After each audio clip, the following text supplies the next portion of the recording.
आज का मनुष्य पहले से कहीं अधिक जानता है, अधिक देखता है, अधिक सुनता है, फिर भी भीतर एक गहरी अस्पष्टता का अनुभव करता है। बाहरी जीवन में निरंतर गति है, पर आंतरिक जीवन में स्थिरता का अभाव दिखाई देता है। ऐसे ही समय में उपनिषद मौन नहीं रहते, वे चेतना को संबोधित करते हैं। वे सीधे उस मूल प्रश्न को उठाते हैं जिसे मनुष्य प्रायः अनदेखा कर देता है। श्री चैतन्य उपनिषद भी इसी मूल प्रश्न से आरंभ होता है। यह उपनिषद किसी कथा का विस्तार नहीं करता और न ही किसी ऐतिहासिक प्रसंग को केंद्र में रखता है। इसका उद्देश्य कलियुगीन चेतना की वास्तविक स्थिति को स्पष्ट करना है। उपनिषद की दृष्टि में संकट युग का नहीं होता, संकट दृष्टि का होता है। जब दृष्टि बाहरी विषयों में उलझ जाती है और अपने ही आधार को भूल जाती है, तभी जीवन में असंतुलन उत्पन्न होता है।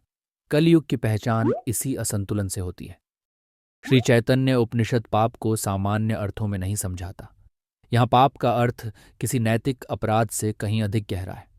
पाप का मूल कारण आत्मविस्मृति है। जब मनुष्य स्वयं को केवल शरीर, मन और सामाजिक भूमिका तक सीमित कर लेता है, तब वह अपने चैतन्य स्वरूप से दूर हो जाता है। यही दूरी धीरे धीरे भय, शोक और असंतोष का रूप ले लेती है। इस उपनिषद का प्रारंभिक स्वर यह स्पष्ट कर देता है कि कलयुग में भी मुक्ति असंभव नहीं है, परंतु उसके साधन बाहरी जटिलताओं में नहीं खोजे जाने चाहिए। यहाँ मुक्ति का मार्ग चेतना की शुद्धि से होकर जाता है।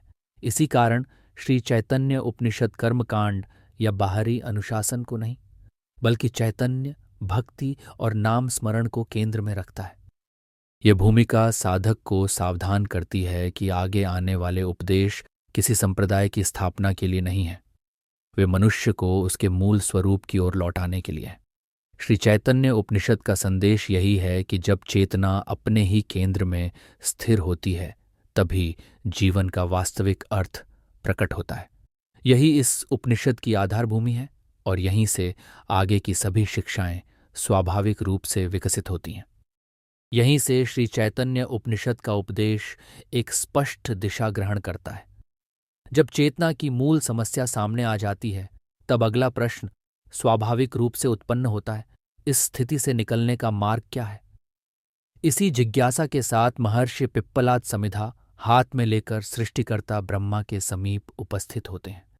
वे अत्यंत विनय के साथ पूछते हैं, हे भगवान, मेरे लिए क्या श्रेयस्कर है? कृपा कर वह स्पष्ट कीजिए। यह प्रश्न किसी साधारण जिज्ञासा का परिणाम नहीं है। ये उस साधक का प्रश्न है जो जीवन के बाहरी उद्देश्यों से आगे बढ़कर चेतना के वास्तविक आधार को जानना चाहता है। उपनिषदों की परंपरा में ऐसे प्रश्न को ही साधना का प्रारंभ माना गया है। जब तक यह प्रश्न भीतर से नहीं उठता, तब तक दिया गया कोई भी उपदेश केवल सूचना बनकर रह जाता है। ब्रह्मा का उत्तर अत्यंत संतुलित और तत्वनिष्ठ है।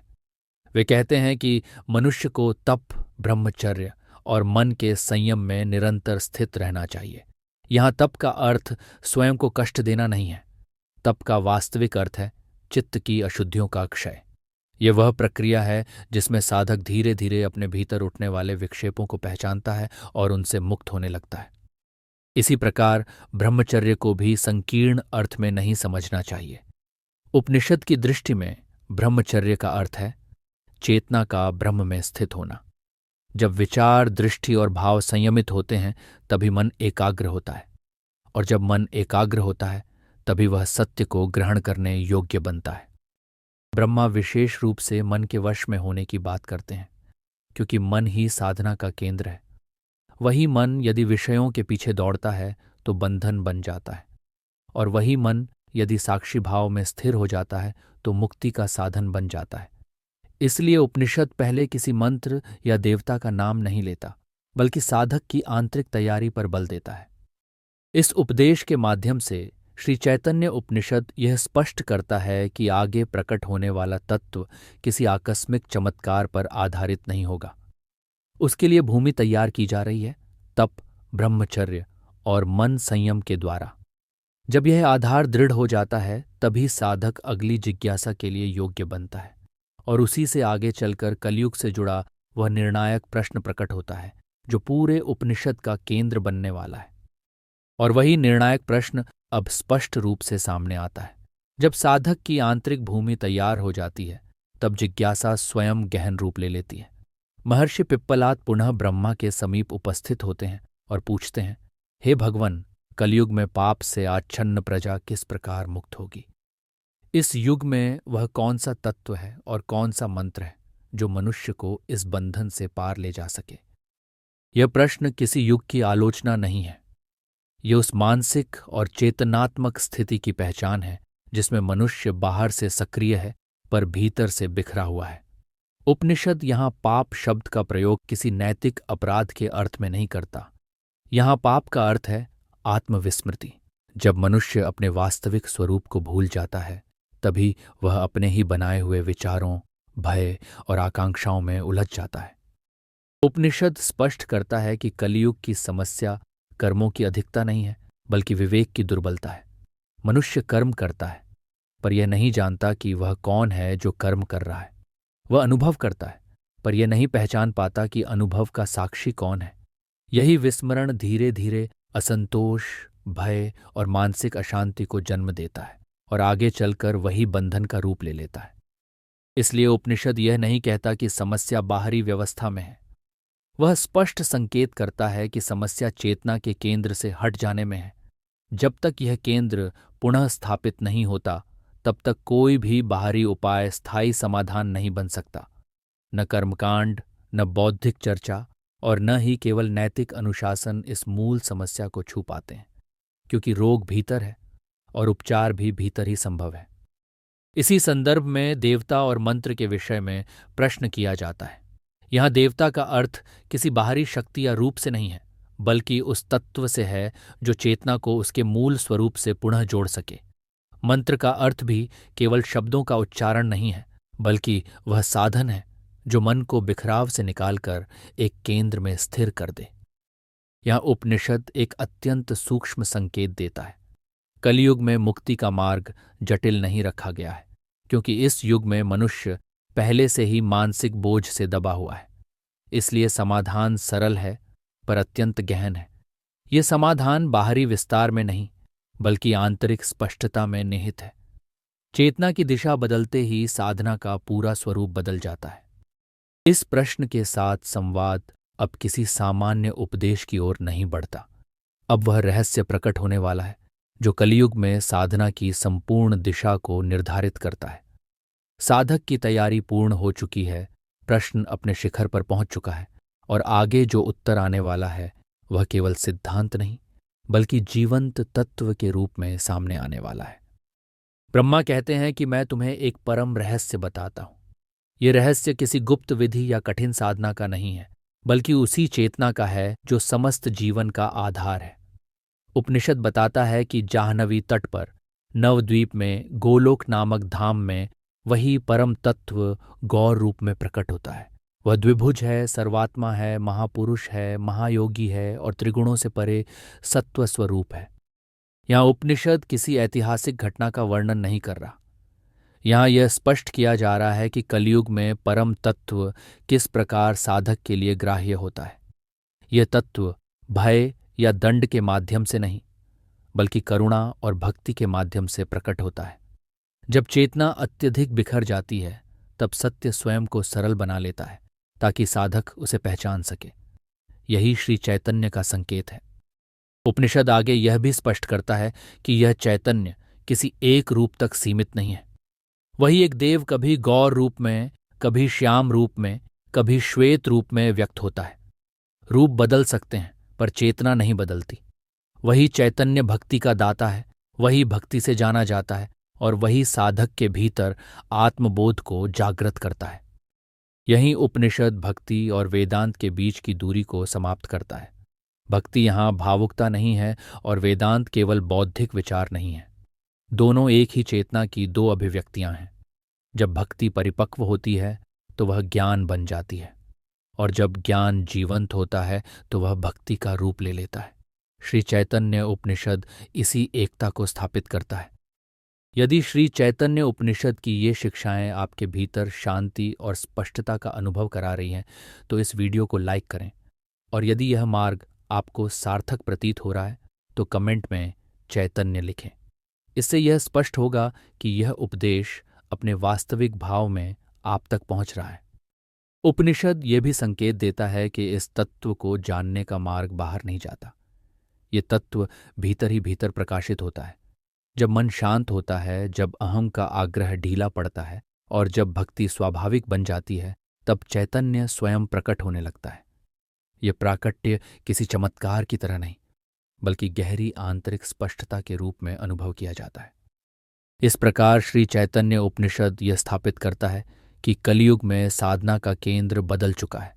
अब लक्ष्य किसी दूर स्थित सत्य को प्राप्त करना नहीं, बल्कि उसी चेतना को पहचानना है जो पहले से ही उपस्थित है। और इसी पहचान से आगे चलकर नाम और मंत्र का विज्ञान स्वाभाविक रूप से प्रकट होने वाला है। और इसी पहचान से आगे चलकर नाम और मंत्र का विज्ञान स्वाभाविक रूप से प्रकट होने लगता है।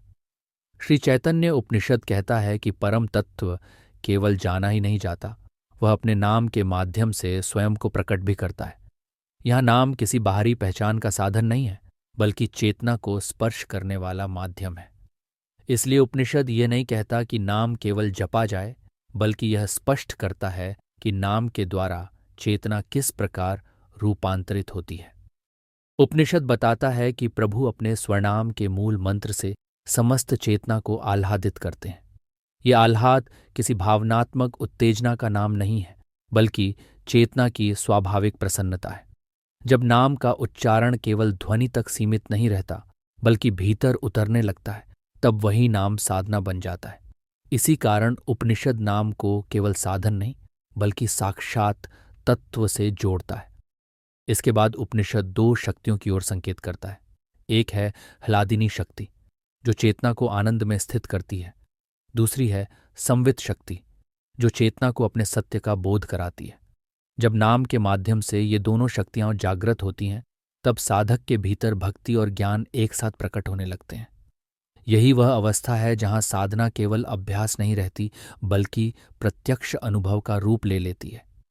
उपनिषद हरि, कृष्ण और राम इन नामों का तात्विक अर्थ भी स्पष्ट करता है।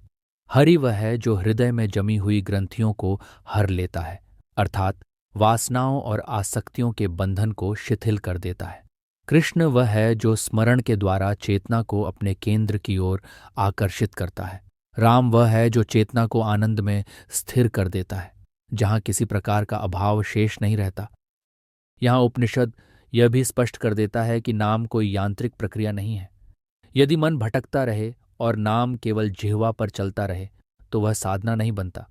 किंतु जब वही नाम मन को शांत करता है, अहं के आग्रह को ढीला करता है और भीतर साक्षी भाव को जागृत करता है, तब वही नाम मुक्ति का मार्ग बन जाता है।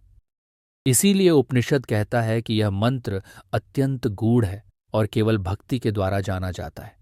यहाँ भक्ति का अर्थ भावुकता नहीं है, बल्कि वह अंतर्मुखी समर्पण है, जिसमें साधक स्वयं को तत्व के सामने खोल देता है। जब नाम, भक्ति और चेतना एक साथ जुड़ते हैं, तब साधना सहज हो जाती है और प्रयास बोझ नहीं रहता।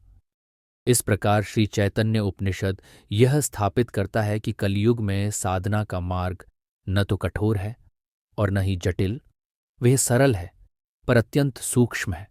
नाम के माध्यम से चेतना अपने ही स्रोत की ओर लौटने लगती है, और जब यह लौटना घटित होता है, तब साधक के लिए भय, भेद और बंधन धीरे धीरे विलीन होने लगते हैं। और जब यह लौटना घटित होता है, तब उपनिषद साधक की दृष्टि को और व्यापक कर देता है। श्री चैतन्य उपनिषद स्पष्ट करता है कि जिस चैतन्य का अनुभव नाम और भक्ति के माध्यम से होता है, वही किसी एक रूप, नाम या सीमा तक बंधा हुआ नहीं है। वही चैतन्य संकर्षण कहलाता है। वही वासुदेव है, वही रुद्र है, वही इंद्र है और वही समस्त देवताओं का आधार है। ये कथन किसी देवता सूची का विस्तार नहीं है, बल्कि इस सत्य का संकेत है कि चेतना का स्रोत एक ही है और उसी से सभी रूप प्रकट होते हैं। उपनिषद आगे यह भी स्पष्ट करता है कि केवल देवता ही नहीं, बल्कि समस्त स्थावर और जंगम जगत, दृश्य और अदृश्य सत्ता और जो कुछ भी सत्य या असत्य के रूप में अनुभव किया जाता है, उसका मूल कारण यही चैतन्य है। जो बदलता है, जो नश्वर है, वह कार्य रूप में प्रकट होता है, और जो परिवर्तन से परे है, जो चेतना के रूप में सदा स्थित रहता है, वही कारण रूप में जाना जाता है। इसी संदर्भ में क्षर और अक्षर का भेद स्पष्ट किया जाता है। जो भोग और अनुभव के स्तर पर आता है, जो परिवर्तनशील है, वह क्षर कहा गया है, और जो जीवन का आधार है, जो चेतना के रूप में निरंतर स्थित रहता है, वही अक्षर कहा गया है। परंतु उपनिषद यहीं नहीं रुकता। वह आगे यह स्थापित करता है कि क्षर और अक्षर दोनों से परे भी एक तत्व है, जिसे पुरुषोत्तम कहा गया है। यह पुरुषोत्तम कोई पृथक सत्ता नहीं है, वही चैतन्य है जिसे श्री चैतन्य उपनिषद परम तत्व के रूप में प्रकट करता है। वही सर्व कारण कारण है, अर्थात सभी कारणों का भी कारण। यहाँ उपनिषद किसी दार्शनिक कल्पना की चर्चा नहीं करता, बल्कि उस प्रत्यक्ष तत्व की ओर संकेत करता है जिसे साधक अपने अनुभव में जान सकता है। उपनिषद यह भी कहता है कि जो इस चैतन्य का रसास्वादन करता है, जो इसका भजन करता है और जो इसका ध्यान करता है, वह केवल पाप से ही नहीं बल्कि शोक से भी मुक्त हो जाता है। उसका जीवन शुद्ध होता है, उसकी दृष्टि स्पष्ट होती है और वह तत्व को जान लेता है। उसकी गति सुनिश्चित हो जाती है क्योंकि वह सत्य में स्थित हो जाता है। उसके लिए कोई अन्य मार्ग शेष नहीं रहता। अंततः श्री चैतन्य उपनिषद यह दृढ़ रूप से स्थापित करता है कि जगत में चैतन्य से परे कोई परम तत्व नहीं है। वही कृष्ण है, वही चैतन्य है और वही परम सत्य है। ये कोई मत स्थापना नहीं है, बल्कि उपनिषद का अंतिम निष्कर्ष है। जब साधक इस सत्य को केवल समझता ही नहीं बल्कि जीवन में उतार लेता है, तब साधना पूर्ण हो जाती है और खोज स्वयं में विश्राम पा लेती है। जब साधना पूर्ण हो जाती है और खोज स्वयं में विश्राम पा लेती है, तब श्री चैतन्य उपनिषद अपने समस्त उपदेशों को एक शांत और स्पष्ट निष्कर्ष में समेट देता है।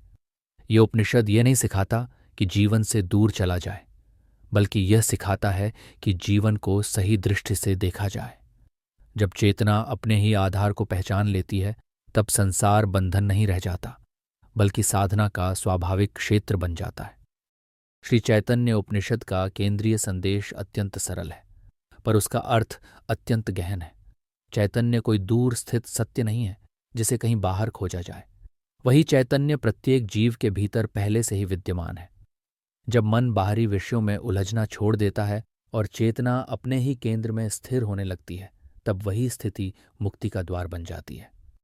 यह उपनिषद स्पष्ट करता है कि कलयुग में साधना का मार्ग कठिन तपस्याओं या जटिल विधियों में नहीं है। नाम, भक्ति और विवेक, जब ये तीनों एक साथ जुड़ते हैं, तब साधना सहज हो जाती है।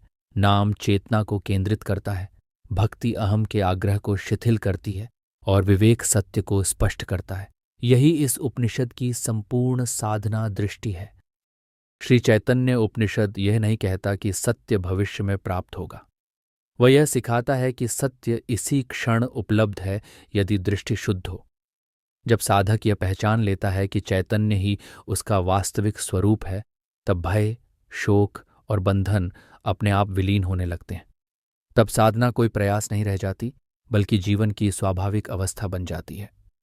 यही इस उपनिषद का अंतिम संदेश है। चैतन्य को जानना किसी अन्य तत्व को जानना नहीं है, बल्कि स्वयं को पहचानना है। और जब यह पहचान स्थिर हो जाती है, तब जीवन अपने आप संतुलित, शांत और सार्थक हो जाता है। यदि श्री चैतन्य उपनिषद की ये शिक्षाएं आपको भीतर से शांति और स्पष्टता प्रदान कर रही हैं, तो इस वीडियो को जरूर लाइक करें। और यदि यह मार्ग आपको सत्य के निकट ले जाता प्रतीत हो रहा है, तो कमेंट में चैतन्य लिखें। इससे यह स्पष्ट होगा कि उपनिषद का यह संदेश अपने वास्तविक भाव में आप तक पहुंच रहा है। आगे भी ऐसे ही प्रामाणिक और शांत उपनिषद अध्ययन के लिए जुड़े रहें। तमेव भान्तमनुभाति सर्वम, तस्य भाषा सर्वमिदं विभाति, तमसो मा ज्योतिर्गमय इति शुभम। इसी भाव के साथ श्री चैतन्य उपनिषद को हृदय में धारण कीजिए।